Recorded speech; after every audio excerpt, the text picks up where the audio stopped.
최고의 복지는 우리가 뭐 복지하지만 한국은 이미 많은 복지가 있고 삶의 질이 다 좋은데 왜 우리는 죽는 순간에 그 고통에 대한 그 복지는 생각을 안 하냐, 이제 생각할 때가 됐습니다. 네, 안녕하세요. 닥신TV 신재욱이고요. 오늘은 말씀드릴 주제를 크게 세 가지를 정리했는데, 일단 마지막 주제는 안락사를 위해 출국하려던 60대 경찰 항공기 이륙 늦춰 제지.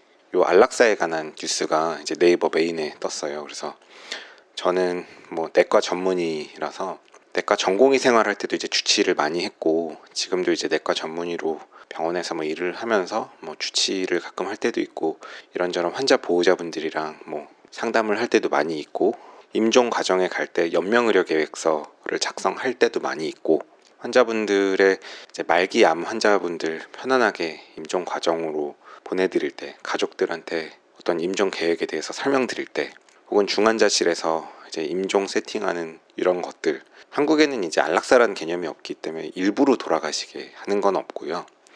연명의료 계획서라고 이제 임종에 임박하고 호전 가능성이 없을 때 이 두 가지의 조건이 만족하면 어떤 특정 조건 하에 연명 치료를 중단할 수 있는 조건이 있어서, 연명 치료를 하던 적극적인 치료를 이제 의미 없는 연명을 중단하는 방법은 있고, 안락사는 없습니다. 안락사는 이제 적극적으로 돌아가시게 하는 거고요. 그거에 대한 기사가 하나 있는데 요 얘기를 좀 제가 드려보고, 저는 이제 이런 문제에 대해서 사실 되게 심각하게 생각하는 사람이에요. 죽음에 대해서. 저도 뭐 죽음에 대해서 잘 모르지만. 그 다음에 뜨거운 주제 중에 하나인데, 이제 비트코인에 대한 얘기를 오늘도 조금 간략하게 하려고 그러는데, 제가 앞으로는 비트코인 얘기를 이제 최대한 안 하려고 합니다. 저도 이제 자꾸 뭐 재밌으니까, 남 망한 얘기가 재밌잖아요. 저도 뭐 이제 뭐 이런 얘기를 여러분이 재밌어 하고 또 컨텐츠가 되니까, 저도 진짜 죽고 싶은 정도면 이렇게 방송하고 있진 못하겠죠. 근데 큰 충격은 얻었지만 뭐 그 덕분에 이렇게 또 많은 구독자분들과 소통하는 기회가 생겼고, 재미있는 얘기거리가 생겨서 이 또한 지나가리라 하고 있는데, 비트코인 얘기를, 이런 투자에 대한 얘기를 앞으로 안 하려고 하는 이유, 그거에 대해서 좀 얘기를 드릴 게 한 가지 주제가 있고, 그 다음에 또 오늘은 상품 설명을 하나 할 겁니다. 내복에 대해서 이제 제가 뭐 이렇게 물건을 갖고 온 게 있는데, 제가 예전에는 어떤 제품을 상당 오랜 기간 동안 써왔었는데, 이제는 제품을 좀 바꿔서 요즘에 한 6개월 전부터 다른 거 쓰고 있는데, 그 제품 설명 하나, 가성비 좋은 거 3,500원짜리 내복을 하나 소개시켜 드릴 거고, 그 다음 또 드릴 말씀이 있었는데, 되게 참 댓글을 보면 참 댓글 대학교가 있는지 참 대단하다는 생각이 드는데, 제가 이제 패더드 프렌즈인가 뭐 미국 시애틀 쪽에서 만든다는 무슨 그 패딩을 한 80몇만 원짜리를 샀는데, 그게 한 2주 정도 있으면 이제 물건이 들어와요. 그래서 여러분들한테 보여드리고 할 건데, 제가 이제 어제 패딩 샀더니 오늘 뭐 온도가 거의 영상으로 올라갔고, 비도 내리고 이제 온도도 막 확 올라갔잖아요. 며칠 전까지도 진짜 엄청 춥더니. 그래서 완전 패딩 바잉을 했는데, 그것도 완전 상투 잡아가지고 사자마자 그냥 온도가 완전 올라서 올겨울 거의 다 간 상황인데, 뭐 그래서 뭐 패딩 바잉을 했다, 패닉 바잉으로 패딩 바잉 했다, 막 이렇게 재밌게 얘기해 주시는 분도 있어서, 저도 의도치 않게 재밌는 포인트가 있었는데, 이런 얘기들을 하면서 내가 왜 그때 비트코인을 그 고점에 샀을까라는 게 다시 떠올랐습니다. 그 얘기를 이제 시작할게요.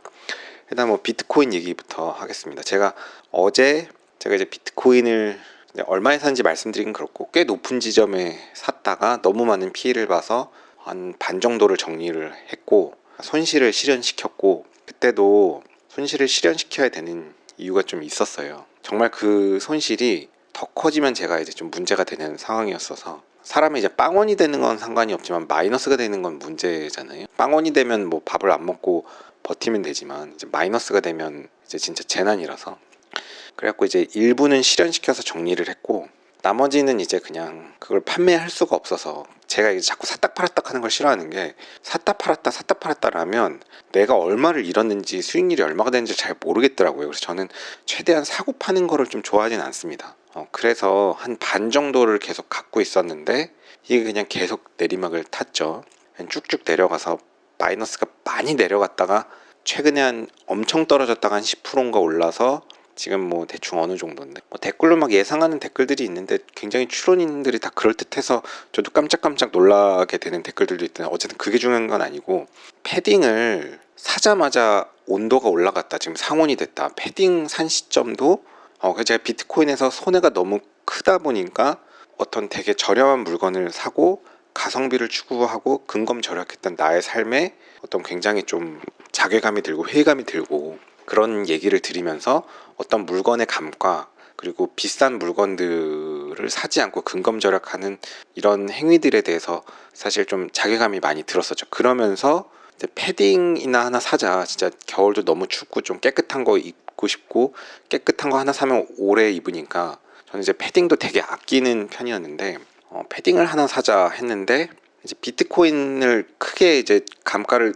비트코인으로 큰 이제 문제를 겪고 나니까 패딩 가격이 비싸 보이지가 않더라고요. 그러니까 그냥 뭐 보통 제일 비싼 패딩이라는 게 저 세상은 어떤지 모르지만 대충 이제 몽클레어 라인이라고 치면 그게 뭐 비싸 봐야 2, 300 정도? 뭐 더 비싼 게 있는지는 모르겠지만 뭐 대충 한 2, 300 정도인 것 같은데 뭐 100만 원대가 주류인 것 같긴 하고 잘은 모릅니다. 근데 이제 그 가격이 막 그렇게 비싸 보이지가 않더라고요. 근데 사실 그도 그럴 법한 게 그 100만 원이 요즘 100만 원이 이제 옛날 100만 원이 아니고 겨울 패딩은 이제 성인 남자는 잘 사면 뭐 10년도 입잖아요. 그리고 겨울이 기니까 10년 동안 긴 겨울을 늘 입고 다닐 수도 있고 안에는 옷이 바뀌더라도 그러니까 이제 차라리 그냥 잘 사자 하나를. 그래서 잘 사고 싶은데 소재가 좋고 가볍고 보온도 좋고 이런 가성비 좋은 걸 사고 싶은데 그게 고르는 게 쉽지가 않더라고요. 품절도 많이 돼 있고 낮은 브랜드에서 가성비 좋은 걸 사고 싶었는데 생각보다 그 알아보는 게 쉽지 않습니다. 뭐 충전이 얼마나 되는지 무게가 얼마인지 뭐 필파가 얼마인지 이런 걸 저도 좀 알아보기 시작했는데 이런 데이터들이 굉장히 표준화되어 있지 않아서 어떤 패딩들은 제대로 안 나와 있고 실제로 이게 얼마나 차이가 날지 가서 보지 않으면 모르겠는데 제품이 남아있지 않기도 하고 뭐 이제 발품을 팔면 어떨지 모르겠지만 이게 생각보다 쉽지 않더라고요. 그래서 저도 하다 보니까 결론은 그냥 브랜드를 조금 높이는 게 방법이겠다. 그래서 제가 알아봤던 게 K2의 코볼란가? 그거까지는 알아봤었고요. 근데 그게 겨울이 다 끝나가니까 검은색은 없고 빨간색은 한 반값에 있더라고요. 60몇만 원 뭐 이런 거에. 그래서 빨간색을 살까 말까 고민했는데 저는 이제 거의 살려고 했었는데 빨간색 코볼란가? 그런 걸 사면 코볼트 그걸 사면 이걸 내가 정말 입는데 부담이 안 될까? 나는 남 신경 안 쓰니까 그냥 빨간색도 입고 다니려고 했는데 결론은 이게 한 번 사면 10년 입을 거니까 색깔조차도 잘 사자. 50% 싸다고 60만 원 아끼지 말고 정말 깨끗하게 잘 입을 마음에 드는 걸 사서 잘 입자. 뭐 이런 결론이 생겨서 K2의 코볼트인가 코볼란가 코볼트도 접었습니다.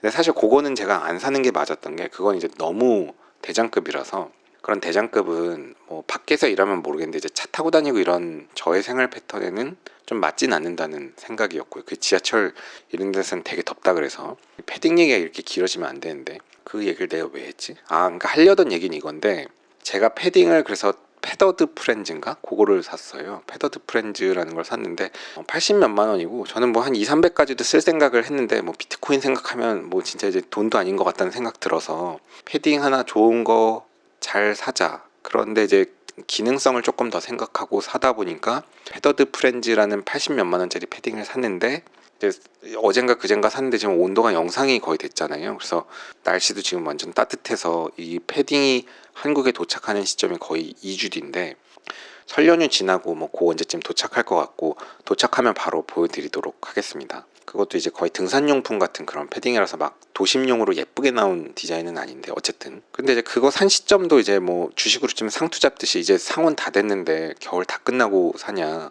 뭐 그렇게 얘기하시는 분이 있는데 저도 이제 그 얘기를 듣고 나서 생각해 보니까 물론 너무 추워서 계속 고민하다 산 것도 있지만 겨울 시작될 땐 너무 비싸니까 끝날 때쯤 이제 막 시즌 오프할 때 싸게 사자라는 생각도 있었던 것 같고 그동안 사실 패딩에 별로 관심이 없었고 비싼 패딩에 그랬는데 막상 시즌이 끝날 때쯤 살려고 하니까 거의 모든 제품들이 없어요. 그래서 저도 잘 몰랐지만 패딩은 오히려 겨울 시작할 때 물건 막 나올 때 그냥 괜찮은 걸 정가 주고 비싸게 사는 게 오히려 맞는 것 같기도 합니다. 잘 모르지만 근데 그 얘기를 하려는 건 아니고 겨울 다 끝났는데 이제 그 패딩 지금 사는 거 너무 주식으로 치면 말하자면 그 패닉 바잉 하는 거나 똑같은 거 아니냐. 그래서 패닉 바잉으로 패딩 바잉을 했다. 완전 높은 시점에 사갖고서는 사자마자 폭락하듯이 사자마자 온도가 올랐다 이건데 제가 결국은 왜 지금 샀지라는 걸 생각해 보면서 느낀 건 저는 어차피 10년을 입을 생각하고 샀으니까 길게 보고 산 거지 올겨울만 보고 산 게 아니거든요. 그러니까 내가 사서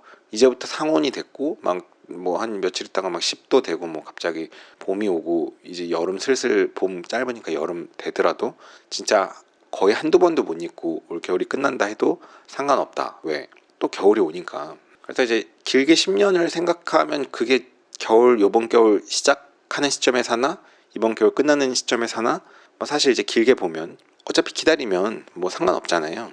그걸 보면서 저도 그 생각을 하면서 이게 생각이 난 거예요. 제가 비트코인을 샀던 그 시점에도 비트코인이 되게 많이 올랐을 때예요.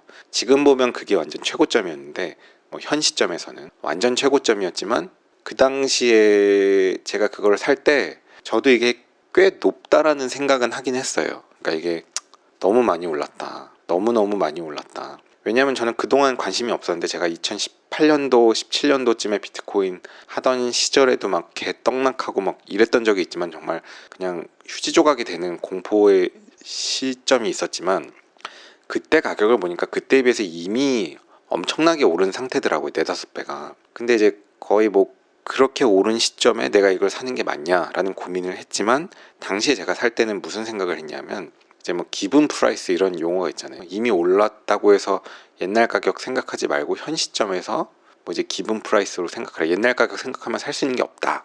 뭐 이런 거를 생각도 했고 떨어져도 상관없다고 생각하고 샀습니다. 왜? 결국 우상향을 믿었던 거죠. 우상향을 믿어서 뭐 지금 사서 떨어지더라도 어차피 나는 먼 미래를 보고 살 거니까 하고 샀었던 생각이 이제야 좀 떠올랐고 그렇게 보면 이제 뭐 정말 길게 생각하면 뭐 지금 시점에 이 정도 빠진 게 뭐 또 그렇게 슬퍼할 일은 아니지 않냐.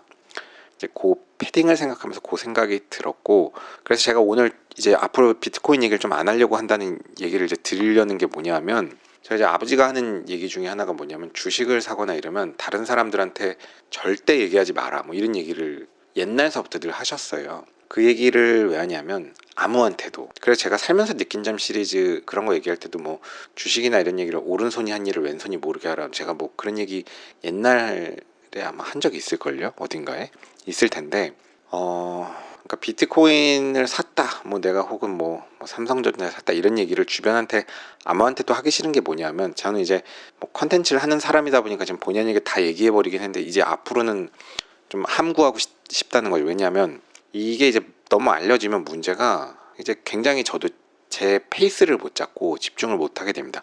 예를 들어서 비트코인이 지금은 이렇게 죽쓰고 있지만 또 모르잖아요. 또 앞으로 이제 떡상할지 이제 지금 뭐 삼성전자 뭐 막 하이닉스 떡상하듯이 비트코인 막 개 떡상하고 막 또 난장판 분위기 되면 그때 분명히 댓글에 뭐 재욱이 형 뭐 그때 뭐 죽는 신용 하더니 뭐 이제 엄청 돈 많이 벌었겠네요 이러시는 분들도 있을 거 아니에요. 그래서 도대체 얼마 됐냐 그때 얼마 샀냐 뭐 이런 거 물어보시는 분들 있을 텐데 그러니까 올랐을 때는 아직 갖고 있냐 얼마 벌었냐 뭐 이런 얘기를 물어보시는 분들이 생기고 그러면서 이제 뭐 그 정도 올랐으면 뭐 팔아야 되지 않냐 뭐 이렇게 또 뭐 훈수 두고 뭐 이러시는 분들 나오거든요.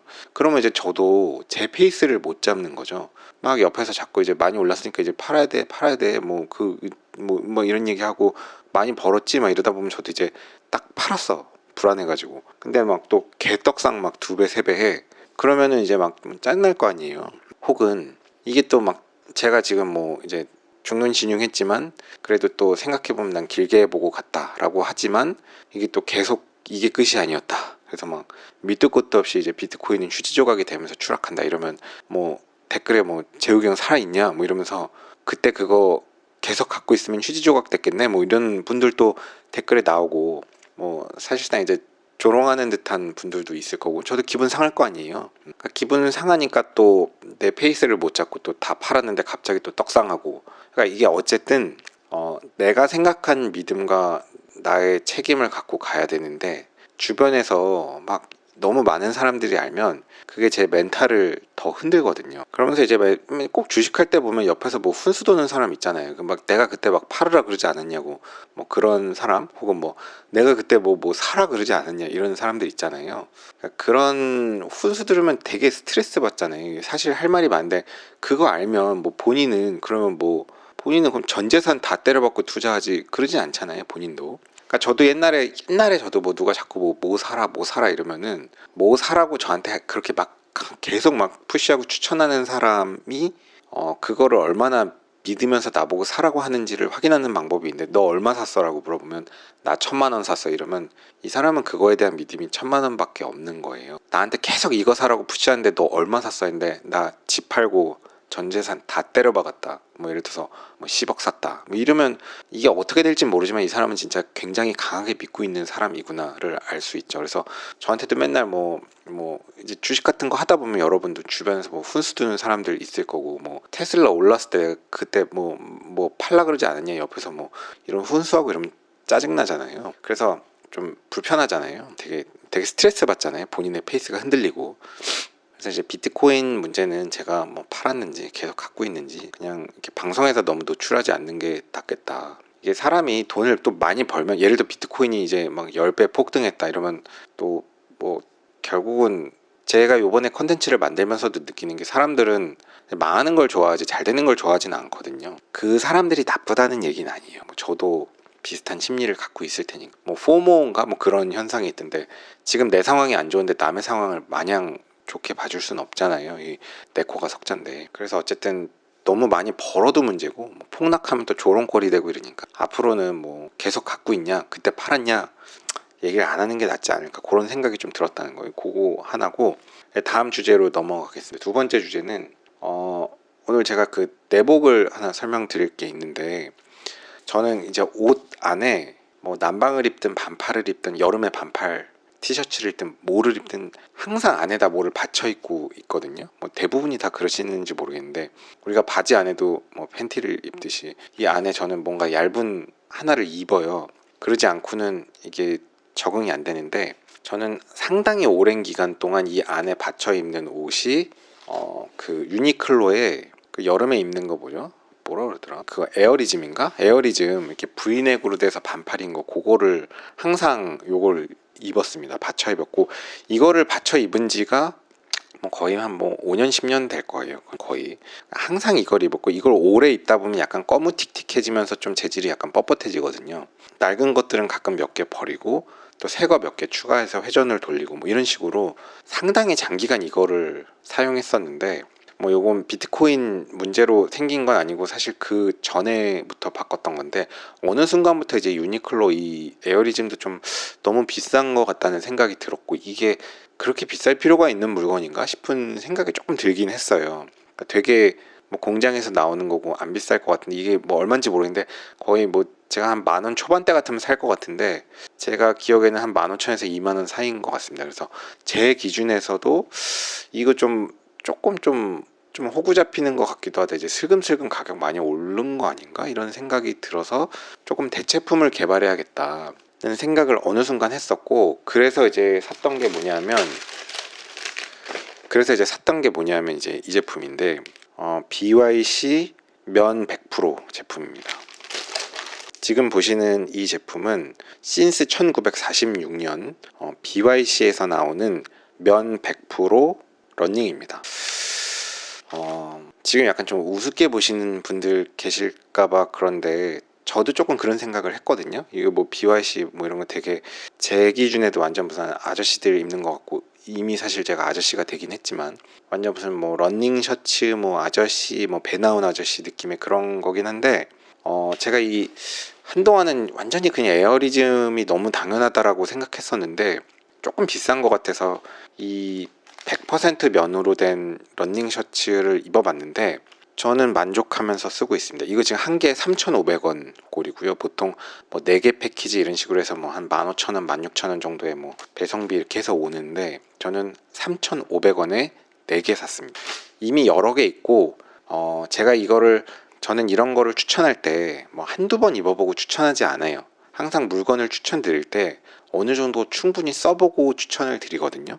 그래서 제가 핸드폰 거치대 뭐 이런 거를 추천드릴 때도 상당 기간 내가 써보고 이게 망가지지 않는지, 내구성이 괜찮은지를 확인하고 추천드립니다. 그래서 제가 추천드리는 물건들은 따라서 구입하시는 분들이 있으면 저도 부담스럽긴 하지만, 그래도 내 나름대로의 기준에 의해서 나는 정말 잘 쓰고 있을 때 여러분들한테 추천을 드리거든요. 어쨌든 나는 정말로 내가 정말 잘 쓰고 있으면 그래도 나는 잘 쓰는데 이런 느낌으로 말씀을 드릴 수 있잖아요. 근데 나도 뭐 이제 뭐 한두 번 입어보고 이거 좋아요 이렇게 얘기를 하고 추천해서 여러분들이 막 따라 샀는데 나는 뭐 한 몇 번 입다 갖다 버리고 이런 말이 안 되죠. 그래서 충분히 사용하고 추천을 드리는데 저는 이 100% 면으로 된 러닝 셔츠를 지금 입기 시작한 지는 6개월이 넘었어요. 6개월 정도 됐습니다. 제가 이쪽 성수에 이사 와서부터 요걸 샀으니까 처음에 이제 요거를 몇 개 사보고 저도 이제 테스트로 입어봤는데 오래간만에 면으로 된 네일을 입으니까 너무 부드러워요. 부드럽고 따뜻하고 정말 부들부들하고 이건 약간 무슨 플라스틱 같은 재질이잖아요. 이거는 물론 이제 뭐 시원하고 통풍이 잘 되고 뭐 땀이 잘 날아간다. 어떤 뭐 기능성의 소재라면 이게 뭐 여름에 땀이 많이 나고 뭐 땀이 많이 나는 환경에서 일을 하고 혹은 뭐 등산을 한다든지 이런 기능성이 특수한 상황에는 이런 게 필요할지 모르겠습니다. 그런 상황에는. 근데 사실 저 같은 사람은 그냥 뭐 병원에서 일하고 거의 실내에 있고 뭐 자동차 타면 에어컨이 있고 뭐 이런 사람이다 보니까 사실은 제가 이렇게 뭔가 기능성인 제품이 저한테는 특별한 이득이 없었던 것 같다는 생각이 듭니다. 오히려 이게 더 좋은 게 아니고 알고 보면 100% 면이라는 것도 어떤 면에서의 큰 장점이 있거든요. 이게 되게 부들부들하고 입으면 되게 포근하고 따뜻해요. 이 제품이. 그래서 이거 입으면 뭐 아저씨 같지 않냐? 그렇진 않은 것 같고 제 생각에는 그래 보이진 않는 것 같아요. 제가 볼 때는 그렇진 않고 그건 뭐 여러분 이제 몸의 상태의 문제겠죠. 그러니까 뭐 이것도 뭐 차은우인가 이런 사람이 입으면 엄청 또 멋있어 보이고 좋아 보일 거예요. 아무렇지도 않아 보일 거고 뭐 저도 이제 아니라고 얘기할 수 없고 저도 조심해야 되지만 배 나온 아저씨가 뭐 이런 거 입고 있으면 또 완전 아저씨 같겠죠. 그건 후리스도 똑같은 거 아닌가? 그러니까 그렇게 나쁘지 않고 저는 이거 한 6개월 정도 사용했는데 처음에 한 5개, 6개 사서 쭉 입다가 뭐 어떤 이유에 의해서 뭐 잃어버린 것도 있고 이렇게 뭐 당직실 왔다 갔다 하면서 좀 버린 것도 있고 해서 한 번 더 한 5개를 샀고 하다가 얼마 전에 빨래를 하다가 새로 산 로카와 관련된 데서 운동복 바지를 산 거랑 같이 빨다가 이게 다 이염이 돼가지고 새로 산 옷 색깔 있는 걸 같이 빨다 이염이 됐어요. 그래서 제가 아무리 비트코인 때려 받긴 했지만 뭐 이염이 된 네일을 입고 다니고 뭐 그럴 정도는 아니니까 그냥 이염된 거 싹 버리고 추가로 더 4개를 더 샀습니다. 그러니까 지금 시점에는 저는 이제 요 에어리즘은 거의 다 정리를 해서 한 3, 4개 남아있는데 이거 거의 새 거 같은 것들만 3, 4개 남아있는데 다 버릴 거예요. 저는 이제 에어리즘 이 기능성은 저는 안 입습니다. 뭐 좀 뭐 바닐이고 뭐 이런 거랑은 상관없고 그냥 이런 재질보다 이거 입으면 되게 춥고 뭐 이렇게 차가운 느낌이고 이 100% 면으로 된 게 훨씬 더 좋습니다. 요거 어디서 사냐? 뭐 링크가 여러 개 있는데 제가 뭐 이거 판매하고 여러분한테 이득 보는 사람은 아니니까 뭐 여러분이 알아서 구입하세요. 저도 어떤 링크를 보내드리는 것보다는 근데 저도 이거 제품을 알아보다 보면 저도 매번 살 때마다 똑같은 데서 산 것 같지 않고 완전히 똑같은지 모르겠어요. 이게 그냥 100%면 BYC 러닝이라고 치면 이상하게 그 모델명이 다 조금씩 달라요. 근데 거의 다 같은 물건 같거든요. 그래서 하나에 3,500원밖에 안 하니까 한 2-3개만 사서 한번 오래간만에 입어보세요. 그럼 역시 면이 이렇게 되게 부들부들하고 되게 부드럽고 부들부들하고 좀 입으면 따뜻하고 질이 좋습니다. 이 3,500원이라면 믿을 수 없는 가격. 뭐 그렇고요. 이 밑에를 뭐 입냐 요거는 그거까지는 제가 아직 마음의 준비가 안 됐어요. 제가 아직 뭐 비록 뭐 조회수와 영상 이런 걸로 컨텐츠를 만드는 사람이지만 그거까지는 아직 마음의 준비가 좀 안 됐다 생각해보고 좀 하겠습니다. 그래도 품위 유지도 해야 되고 그거까지는 좀 아니지 않냐 뭐 그런 생각이 아직 좀 있어서 그거까지는 그렇고 그 다음에 이제 마지막 얘기 좀 할게요. 오늘 얘기는 요 이제 연합뉴스 기사인데 안락사 위에 출국하려던 60대 경찰 항공기 이륙 늦춰 제지 뭐 요 뉴스인데요. 이제 조력 자살이 허용되는 스위스행을 이제 시도했다. 경찰이 설득 끝에 가족 품으로 기사를 읽어보면 경찰이 안락사를 목적으로 해외에 가려던 것으로 의심되는 60대 남성의 출국을 항공기 이륙을 늦춘 끝에 이제 제지했다. 이런 내용입니다.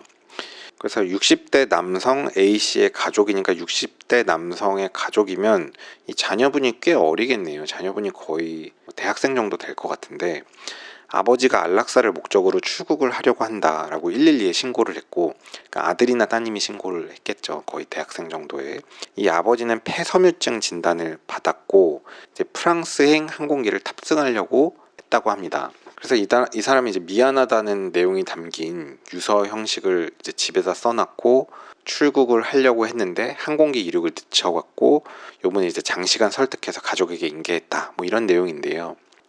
파리를 거쳐서 조력 자살이 가능한 스위스로 가려고 이제 했다고 합니다. 스위스에서는 의사가 환자에게 약물을 직접 투입하는 방식의 안락사는 불법이지만 의사의 도움을 받아서 환자가 스스로 약물을 투여하는 형태의 안락사인 조력 자살은 허용된다고 합니다. 저도 뭐 이건 몰랐는데, 그러니까 뭐 이제 임종을 하게끔 하는 어떤 약물이 있으면 그걸 이제 의사가 투여를 해주는 건 안 되고 이제 세팅을 다 해주고 이제 스스로 그거를 이제 들어가게끔 이렇게 해서 임종을 하는 거를 이제 조력 자살이라고 하나 봐요.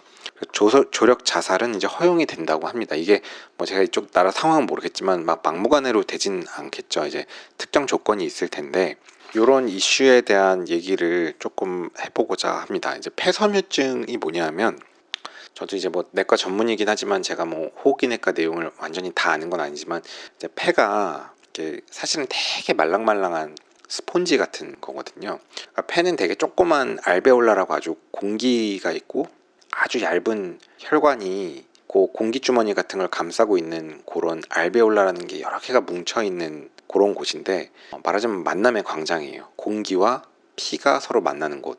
그러니까 외부에서 들어오는 공기, 그 다음에 내 몸속을 흐르는 혈류가 심장에서 이제 폐동맥을 통해서 폐로 와가지고 폐라는 공간이 이제 만남의 광장. 우리 몸을 도는 피와 외부의 공기가 이제 만나는 공간입니다. 그래서 가스 익스체인지, 공기 교환을 해요. 우리 몸에 어떤 세포 대사를 하고 나면 거기서 이제 이산화탄소들이 생기고 그걸 이제 벤틸레이션 양을 늘려주면 이산화탄소가 가스 분압에 의해서 알베올라에서 분압차에 의해서 확산이라고 하나 그렇게 이제 이동을 하게 되고 그래서 우리의 호기가스에는 이산화탄소가 나갑니다. 그래서 이산화탄소가 나가는 걸 이제 뭐 이제 EtCO2로 측정할 수 있는데 EtCO2 값이 나오는 것도 이제 그걸 잘 보면 알 수 있는 정보가 되게 많아요. 뭐 데드 스페이스도 알 수 있고 이 사람의 서큘레이션 상태와 벤틸레이션 상태 이런 거를 생각할 수 있는 것들이 있는데 어쨌든 그건 좀 딴 얘기고 공기 중에 있는 산소가 이제 헤모글로빈에 결합을 해서 햄에 결합을 해서 이제 탑승해서 심장에서 펌프질을 하면 그 피 속에 있는 헤모글로빈에 산소가 이제 탑승을 해서 딜리버리 되는 거고 그 다음에 이산화탄소는 헤모글로빈은 아닐 거고 이제 혈장에 녹겠죠. 혈장에 이산화탄소가 녹아서 이제 정맥을 통해서 돌아오고 다시 폐로 와서 폐 속에 이산화탄소가 높은 분압이 대기 중에는 이산화탄소가 생각보다 거의 없거든요. 그러니까 대기 중에는 이산화탄소 분압이 없으니까 이산화탄소 분압차에 의해서 알베올라에서 이산화탄소가 나오게 되고 그래서 호기가스로 이산화탄소가 나옵니다.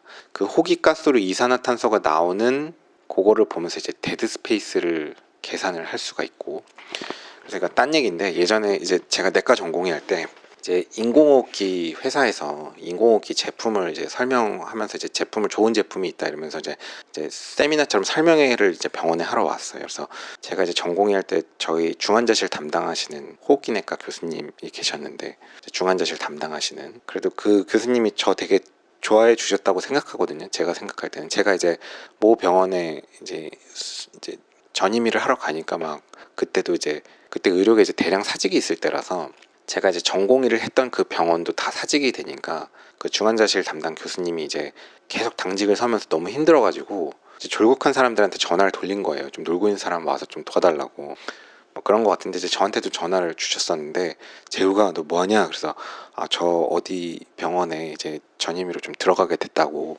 이렇게 말씀드리니까 너무너무 좋아하시더라고요. 막 잘됐다 축하한다 이러면서 좋아해 주셨는데 뭐 저도 그때 참 느낀 게 뭐냐면 그 당시에 되게 뒤숭숭한 시절이라서 뭐 얘기거리가 좀 많긴 한데 뭐 지금 다 얘기 드리긴 그렇지만 어쨌든 그 당시에 이제 전임이 들어가는 게 좀 문제가 되던 시절인데 굉장히 그래도 굉장히 우리 부모 이상으로 이제 기쁨으로 축하해 주셨던 교수님이셨는데 이제 굉장히 내공이 깊으세요. 인공호흡기 쪽에. 인공호흡기 회사에서 자기네 제품은 데드 스페이스를 계산해 주는 기능이 있다는 거예요. 여기에 기도에.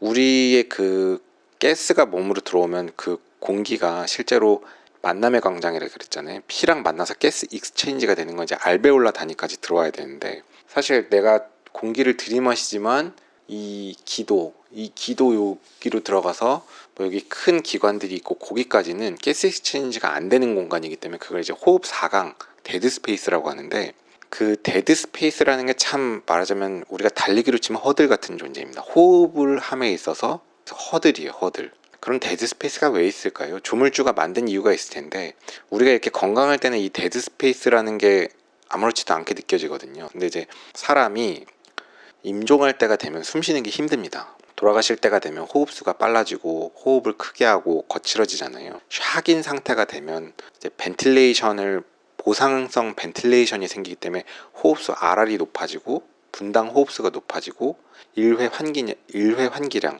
타이달 볼륨이 늘어나서 미니 벤틸레이션 단위 분당 총 환기량이 늘어나게 되는데, 그래서 예전에 이제 인공호흡기 얘기를 왜 하고 있지? 지금 조력 안락사 얘기하면서 그랬죠. 조금만 더 얘기할게요.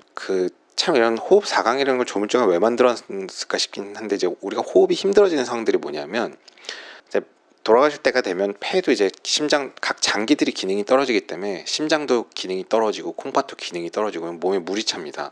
폐부종이 생겨요. 폐부종이 생기면 우리는 호흡을 하기 위해서 폐라는 이 풍선을 부풀리려면, 스펀지 같은 걸 부풀리려면 흉곽을 넓혀서 이 흉곽에 음압을 만들어서 공기를 흡입하거든요. 이렇게 쭉 음압을 만들어서 폐가 음압에 의해서 펴지게 하는데, 우리가 결국 임종 상태로 가면 이제 폐부종도 심해지고, 그러니까 폐에 막 부종이 생겨서, 특히 여기 이 폐섬유화인 분도 마찬가지인데, 폐 부종이 생기면 이 폐를 펼치는 게 되게 어려워요. 우리가 흉곽을 펼쳐서 이 흉곽에 네거티브 프레셔 음압을 만들어서 이제 흡기를 하게 되는데, 폐가 부종이 생기면 물이 차면 폐가 엄청 무겁거든요. 이 흉곽을 음압을 만들어도 폐가 잘 안 커져. 엄청 무거우니까. 그러니까 우리가 가벼운 책가방을 메고 다니다가 책을 완전 가득 실은 책가방을 메고 다닌다면 너무 힘들잖아요. 그런 상황이 되는 거예요. 그러니까 우리가 흉곽을 벌리는 것도 이 흉곽에 있는 다이어프램이랑 이 뭐 인터코스탈 머슬 이런 다양한 근육들이 이제 근력 운동을 하는 건데,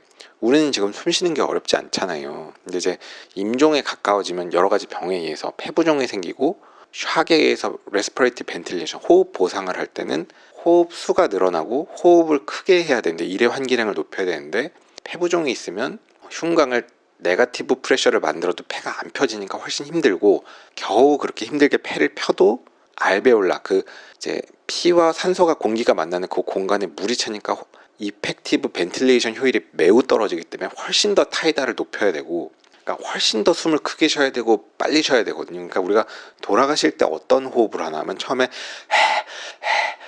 이렇게 1회 환기량이 커지고 호흡수가 높아지다가 나중에는 지쳐요.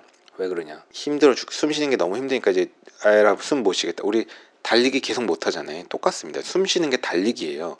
임종 상황이 되면. 그러니까 이제 하다 이제 그다음에 이제 숨을 잔잔해지면 숨을 못 쉬다가 이제 그러다가 이제 돌아가시는 과정인데, 그러니까 내과로 임종하는 환자분들을 많이 보면 이제 환자분들 호흡하는 모습을 보면 이제 정말 안 좋은 상황이구나, 이제 어느 정도 남았구나가 느껴지거든요. 근데 이 얘기를 왜 하냐면, 계속 딴 얘기를 하네. 이 데드 스페이스 호흡 4강 얘기하다 했는데, 결국 이게 그렇게 힘든 상황에서는 이제 되게 호흡이 굉장히 악순환으로 가는데, 그러니까 폐도 무거워지고 실제로 무겁게 겨우 음압을 걸어도 이펙티브 벤틸레이션이 떨어지지만 그 와중에 데드 스페이스까지 있으니까 호흡 4강은 마치 허들을 계속 넘으면서 달리기를 하는 그런 느낌이 돼서, 이제 호흡이라는 게 임종에 가까워지면 정말 이제 죽을 것 같은 고통인 겁니다. 그래서 사실 저도 이제 내과 의사를 하면서 많은 임종 과정을 봐왔고, 저도 스스로 어떤 임종이 가장 좀 힘들고 불행할까 뭐 여러 가지 생각을 해봤는데,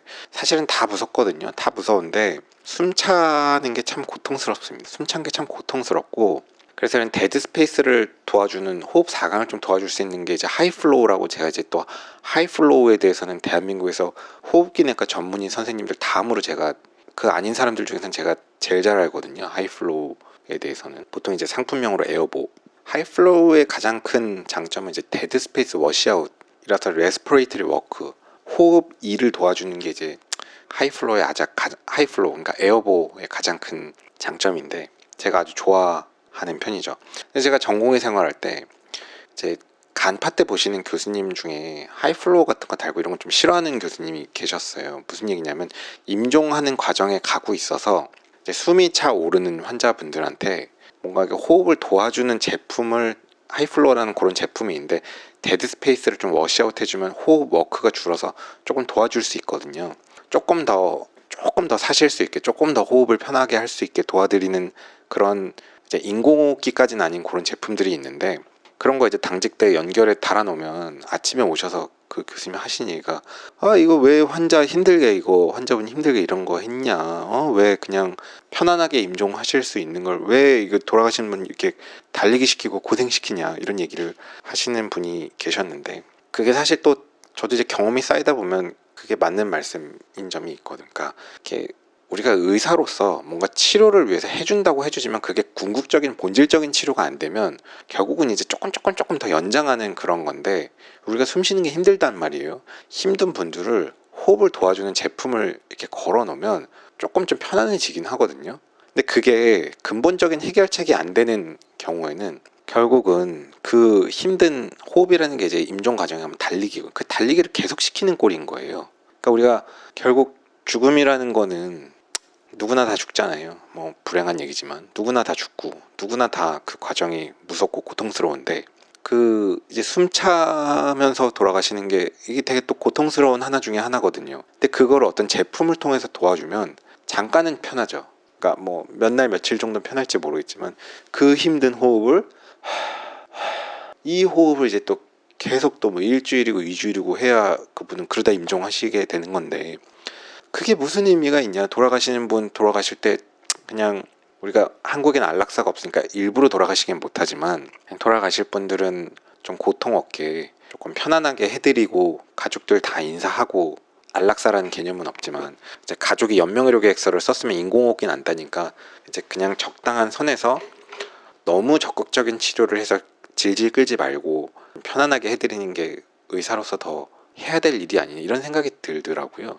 그러니까 의사는 이제 경험이 많고 일반인들은 경험이 없잖아요. 그러니까 어떤 세팅을 해서 어떻게 해야 환자도 편하고 가족도 환자분이 가장 편한지 이득이 있는지 이런 걸 모르거든요. 근데 이제 한국의 법 체계는 뭔가 의사가 너무 이제 법에 의해서 방어적인 치료, 방어적인 처치들이 하게끔 되어 있고 뭐 이런 거 댓글에 보니까 안락사 같은 거 하면 의사들이 싫어한다, 의사들이 반대한다 했는데 의사들이 반대하는 게 아니고 의사들은 현재 이제 사실상 현실에서 이루어지는 일들은 어떤 법적인 리스크로부터 본인을 프로텍션하기 위해서 본인을 보호하기 위한 처치들을 현실적으로 좀 방어 진료를 하게 되거든요. 그러니까 임종하시는 분들이 연명의료 계획서를 써서 어떤 뭐 나는 적극적인 치료 인공호흡기 안 쓰겠다 이런 게 확정적으로 써놓지 않은 사람들은 그런 게 정리가 안 됐으면 계속 이제 애매한 처치들을 조금씩 해서 이제 여명을 늘리고 있는 거거든요. 그러면 의사는 법으로부터의 문제될 게 없지만 사실 결국 고생하는 건 환자 본인인 거죠. 그 힘든 생활이 계속 연장되는 거고 물론 이제 그렇게라도 연장돼서 뭐 의미가 있던 없던 그게 의미가 뭔지는 모르겠지만 생명이 멈추는 시간이 조금 더 연장된다면 그거라도 가치가 있다면 있을 수는 있겠지만 이제 그렇게 힘든 시간이 연장되는 게 무슨 가치가 있냐라고 생각할 여지는 있잖아요. 근데 보호자분들은 일반인들은 또 몰라요. 그게 얼마나 힘든 건지 결국 이렇게 해서 1, 2주 더 고생하다 임종하시면 마지막엔 또 후회하실 수 있거든요. 그냥 처음에 힘들 때 그냥 빨리 보내드렸으면 더 안 힘드셨을 텐데 괜히 우리가 붙잡아갖고 그냥 막판에 2, 3주 이렇게 힘들게 돌아가시다니 이런 생각을 나중에 하실 수 있거든요. 그래서 이렇게 뭔가 호흡이 힘든 이런 병들이 뭐 다른 병들도 다 마찬가지인데 예를 들면 오늘 이제 호흡이 힘들면서 임종하는 과정이 이게 좀 무섭죠. 되게 공포스럽고 그 과정에서도 이제 자기가 스스로 연명의료 계획서 써서 나 안 한다고 하시는 분들도 있습니다. 그거 딱 쓰고 그 자리에서 돌아가시는 분들도 있는 대단하시죠. 그런 분들은 저도 참 무서울 것 같습니다. 오늘 드리고 싶은 얘기는 뭐냐면 저는 요 얘기를 꼭 하고 싶은데 이런 이슈를 제가 좀 앞으로 좀 자꾸 드리고 싶거든요. 왜 그러냐면 저도 이런 이슈를 자꾸 얘기해야겠다는 생각이 드는 게 뭐냐면 요즘에 뭐 이제 뭐 지방에 어디 갔는데 뭐 산부인과 의사가 없다 뭐 이런 뉴스 나면 댓글이 그래도 의사 입장에서는 요즘은 되게 만족스럽던데 뭐 판사들부터 뭐 해결해야 된다, 우리나라 법이 문제다 이런 댓글들이 요즘에 되게 많더라고요. 결국 많은 사법 리스크들이 있으니까 뭐 이제 응급실이나 지방 병원들의 지역사회 의사들이 이제 꼭 해야 되는 일들을 못하는 사람들이 생겨나잖아요. 뭐 이런 얘기는 이제 할 얘기가 산더미라서 지금 그렇지만 어쨌든 제가 오늘 드리고 싶은 얘기는 뭐냐면 저는 이제 대한민국이 가야 할 앞으로 정말 최고의 복지는 뭐냐 하면 편안하게 죽는 복지, 요거를 가져가야 됩니다. 그러니까 우리가 되게 복지 하잖아요. 근데 사실 뭐 저도 뭐 헬조선하고 뭐 조선에 태어나서 막 이러고 뭐 미국 여권이 있었으면 좋겠고 뭐 그런 거를 갈망하는 사람이긴 하지만 그래도 이제 한국 사회가 뭐 미국도 미국 사회의 단점이 있을 거고 한국 사회가 그래도 이 지구상에서 보면 사실 이 한국 정도 되는 나라 태어난 것도 거의 최상위 한 5%, 10% 안에 드는 축복이잖아요. 그 제가 한국 사회에서는 정말 밥 굶는 사람도 거의 없고 뭐 있다 뭐 이런 얘기 하시는 분도 있지만 그래도 어느 정도 본인이 노력하면 적당히 뭐 먹고는 살 수 있고 정말 하위 최저층의 생계도 이 지구 전체의 집단에 비하면 굉장히 그 표준 편차가 작게 상위 집단으로 어느 정도 나쁘지 않은 삶이란 말이에요. 물론 열악한 환경도 있지만 훨씬 더 열악한 환경도 많잖아요. 근데 이 와중에 우리가 복지라고 하고 지금의 삶에서 조금 더 낫게 하기 위해서 이런저런 복지들이 있지만 저는 대학병원에서 일하면서 많은 환자분들의 임종 과정을 보면서 느끼는 게 뭐냐면 그렇게 복지를 누려놓고 이 좋은 나라에서 부자들은 부자대로 뭐 호텔에서 살고 한남 더일 살고 뭐냐 뭐 반포자에 살고 뭐 이런 좋은데 다 살다가도 혹은 뭐 가난한 분들은 또 그런 좋은 삶은 못 살다가 어쨌든 가난한 혹은 뭐 가난한 분들도 나름대로 이제 한국 사회에서 어느 정도 이 지구 전체 집단에 비하면 괜찮은 삶을 굉장히 상위 집단의 삶을 살다가도 돌아가시는 순간에는 빈부격차 없이 누구나 다 왜 고통스럽게 돌아가시냐. 사실은 오히려 가난한 분들이 보호자가 없고 가난한 분들이 더 돌아가시는 건 사실 더 편안하게 돌아가시는 경우가 있는 것 같고 오히려 더 이게 어설프게 가족이 좀 많고 뭐 이게 돈 문제가 좀 복잡하고 뭐 상속 문제나 이런 것들이 있고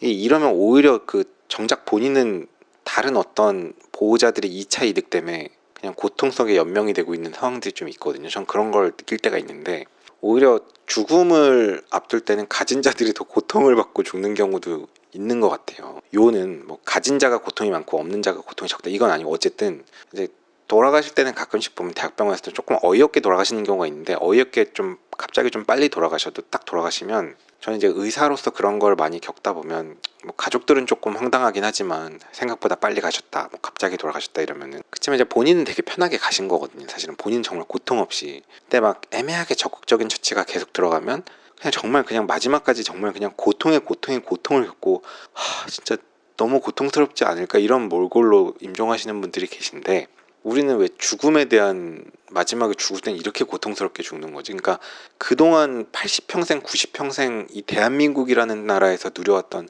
그 수많은 복지가 무슨 의미가 있냐? 죽을 때 고통스럽게 임종하시는 분들도 있는데 그래서 결국 이런 뭐 적극적인 안락사 혹은 이런 조력사 문제는 되게 많은 뭐 윤리적인 문제가 있어서 간단한 문제는 아니겠죠. 이게 뭐 빠른 시일 내에 될지도 모르겠지만 어쨌든 다행인 거는 그래도 한국 사회에서 연명의료라는 제도가 있어서 너무 적극적인 치료는 무의미한 생명 연장에 대해서는 임종 과정에 있고 호전 가능성이 없을 때 완전 말기 상태거든요. 완전 말기 상태일 때는 연명 치료는 중단 혹은 안 해도 되게끔 이제 법적으로 보장해주는 제도가 있어요. 그래서 법이 사실 앞서가야 돼요. 그런 법이 있으니까 이제 그런 법에 의해서 연명의료 계획서가 이제 깔끔하게 작성이 되면 그래도 좀 돌아가신 분들이 좀 편안하게 임종을 하실 수 있습니다. 의료진도 이제 법적인 리스크가 없어지니까 완전 임종 과정에 있으면 물론 한국에서 적극적인 안락사라는 개념은 없기 때문에 무슨 약을 딱 넣어서 돌아가시게 하고 이러진 않지만 이제 정말 그냥 좀 진통제 들으면서 편안하게 이제 주무시듯이 가족 면회하고 이러면서 이제 기도하고 뭐 종교가 있으면 가족들 보는 앞에서 편안하게 임종하시는 분들이 있거든요. 너무 좋아 보이는데 막 마지막에 막 CPR 하고 막 뭐 하이플로우도 하는데 막 뭐 호흡수 RR에 막 샥이고 막 너무너무 힘들게 임종하시는 분들도 있긴 있어요. 물론 근데 그래도 우리가 호전 가능성이 있어서 끝까지 포기하지 않고 치료를 해야 되는 환자분들도 있지만 이제 그냥 노화에 의해서 정말 이제 노화에서 임종 과정에 있고 이거는 의학적으로 해줄 게 별로 없는 그런 분들한테도 한국에서는 법이 이렇게 체계화되어 있지 않기 때문에 의사들의 입장에서도 방어적인 진료를 하게 되고 결국 이제 되게 고통스럽게 그리고 일반인들도 이런 죽음에 대한 교육이 안 돼 있으니까 막연하게 막 할 수 있는 거 다 해주세요 라고 하지만 그게 누구를 위한 거냐, 정말 본인을 위한 거냐는 다시 생각해야 될 일이거든요. 이게 할 얘기가 너무 많아가지고. 또 보호자가 누구냐에 따라서 좀 다른데, 이제 보호자가 뭐 이런 경우도 보호자가 이제 진짜 가족들이잖아요. 뭐 아들 딸들이고 뭐 이제 배우자고, 이게 러블리 패밀리고 이러면 그냥 편안하게 우리 그런 거 안 하고 싶다, 편안하게 보내드리자 이러는 경우가 있고요. 뭐 꼭 그런 건 아니고 일반화하지 말고, 이제 그런 보호자분들이 뭐 이제 딸이 유일한 보호자인데 이제 딸이 자기는 뭐 이런 결정 못 하겠어요, 뭐 못 하겠어요 이러고 보호자 역할을 안 해요. 그러면서 그냥 제 남편한테 그냥 확인해 주세요 이러면 남편이랑 상담하거든요. 그럼 남편이 와서 뭐라고 하시냐면 우리 장인 그냥 보내주십시오 편안하게, 이러지 않고 할 수 있는 거 다 해주십시오 이러거든요. 제가 그 사위를 욕하는 건 아니에요. 근데 이제 가장 중요한 보호자는 결국 가족인데, 그 가족이 가족 역할을 못하면 이제 사위는 이제 자기 부모가 아니잖아요. 저는 뭐 삼촌도 가족이 아니라고 생각하는 사람이다 보니까 사위는 또 이제 사실은 내 아버지가 아니니까 그냥 어차피 뭐 고통스럽든 말든 이제 내 죄책감을 면하기 위해서 할 수 있는 걸 다 해달라 이렇게 얘기를 할 수도 있어요. 제가 뭐 나쁘게 얘기하는 게 아니고, 뭐 사람들은 일반 분들은 잘 모르니까 이게 얼마나 고통스러운지 모르고 정말 내가 그 환자 본인이라고 생각을 못하고 그냥 할 수 있는 거 그래도 다 해서 조금 더 버티는 게 좋지 않을까, 해드릴 수 있는 게 아닐까라고 생각하지만, 이제 의료진 입장에서는 그 정말 자기 부모라면 그렇게 할까? 뭐 예를 들면 내 부모가 아니니까 그냥 뭐 다 해달라 그런 이런 생각도 저는 뭐 솔직히 좀 들 때가 있는데, 이런 얘기 좀 너무 복잡한 얘기들이라서 일반 분들이 다 이해하실지 모르겠지만 어쨌든 정리하겠습니다. 최고의 복지는, 우리가 뭐 복지하지만 한국은 이미 많은 복지가 있고 삶의 질이 다 좋은데 왜 우리는 죽는 순간에 그 고통에 대한 그 복지는 생각을 안 하냐, 이제 생각할 때가 됐습니다. 우리가 그 죽는 순간에 너무 무섭잖아요. 무섭지 않습니까? 너무 무서운데 이걸 무분별하게 조력자살과 안락사를 허용하는 거는 저도 반대. 뭐 굉장히 이건 좀 문제가 있는 거고, 특정 조건 하에는 그래도 우리가 정말 그 임종 순간의 고통에 대해서는 확실히 덜어줄 수 있는 어떤 법적인 안정장치를 만들어주면 그게 너무너무 큰 복지가 아닐까. 죽을 때 무섭지. 저도 무서워요. 저도 제가 죽을 때, 제가 죽음의 순간에 있을 때 나를 어떻게 보내줄 것인가가 너무 무서워요. 얼마나 고통스럽게 죽을 것인가. 연명으로 계획 쓰면 되는 게 아니냐. 그게 꼭 그렇지 않은 게, 그건 연명 치료를 안 한다는 거지. 이제 그 정말 이제 임종에 곧 임박한 순간에 연명 치료는 안 하더라도 뭐 사전 연명을 내가 써놨어서 그렇더라도 그 임종 과정에 있을 때 얼마나 더 적극적으로 그래도 고통을 경감시켜 줄 수 있냐. 그거는 이제 좀 법이 해결을 해줘야 의사도 움직일 수 있는 부분이거든요. 의사 입장에서는 방어적으로 행동을 할 수밖에 없기 때문에 전달이 됐을지 모르겠지만 굉장히 좀 복잡한 이슈인데, 그래서 이런 문제에 대해서 이게 이제 그 폐섬유증 환자분이신데, 뭐 제가 이 가족분들의 상황을 정말 정확히 모르니까 이 가족분 케이스에 대해서 말씀드리긴 그렇고, 이 폐섬유증도 이제 폐가 섬유화되면 이게 숨쉬는 게 되게 힘들고 이제 폐렴도 잘 걸립니다. 이제 폐렴도 걸리면 또 치료가 잘 안 되고, 폐렴도 뭐 수도모나스라든지 뭐 곰팡이 같은 나쁜 균들이 자꾸 걸리고, 뭐 스테로이드도 쓰고 스테로이드 흡입제도 쓰고 이러니까요. 그러다가 이제 또 뭐 폐렴 걸려갖고 입원하면 치료를 또 한참 하고 뭐 2주 3주 항생제 막 센 거 쓰고 이러다 보면 계속 누워있다 보면 sarcopenia 근감소증 생기고 막 사람이 막 퇴약해지고 프레일티가 진행이 되고, 그러면 이제 그러다가 이제 또 뭐 인공호흡기 잠깐 썼다 보면 또 기흉이 생겨. 이런 폐섬유증 있는 분들은. 그러니까 치료가 아니고 치료를 하다 보면 자꾸 병이 만들어지는데, 그러니까 이런 스스로 스위스를 가려고 하셨을 정도면 굉장히 고통스러우시긴 했겠죠. 근데 이제 저도 이런 거에 대해서 이 가족분만의 문제는 제가 다 이해할 수는 없지만, 어쨌든 우리 사회가 이제 죽음의 복지에 대해서 좀 생각을 해야 되지 않나, 이런 얘기를 제가 좀 앞으로 자주 해보도록 하겠습니다. 오늘도 긴 영상 봐주셔서 감사합니다. 제가 아까 데드 스페이스 얘기를 왜 했냐면, 아까 그 4강 얘기했는데, 이제 그 어떤 최신의 인공호흡기가 이제 그 호흡 4강을 계산해주는 기능이 있었는데, 그게 뭐냐면 EtCO2를 보면서 데드 스페이스를 이제 계산해주는 기능이 있는 겁니다. 사실 정확하게 측정할 방법은 없지만. 고속도로 1차로는 앞지르기 차로입니다. 계속 주행을 하시려거든 주행차로로 내려오십시오. 앞지르기 차로 계속 주행은 단속 대상입니다.